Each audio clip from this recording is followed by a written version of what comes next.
வணக்கம். மனித வாழ்க்கையின் மிகப்பெரிய அதிசயமும் இரகசியமும் மரணத்தின் காலம். வாழுகின்ற போது மரணம் என்று என்று தெரியாததுதான் வாழ்க்கையின் இன்பமே.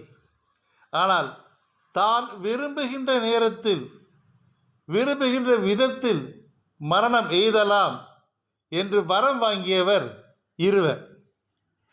ஒன்று சொல்லின் செல்வர் ஆஞ்சநேயர், மற்றொன்று பீஷ்மர் என்று அழைக்கப்படும் பிதாமகர் அல்லது கங்காபுத்திரர்.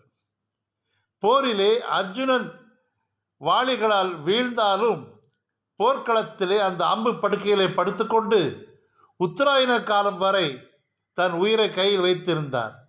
அவர் விரும்புகின்ற வேளை வந்த பிறகு உயிரை நீத்தார். அதற்கு இடைப்பட்ட காலத்தில்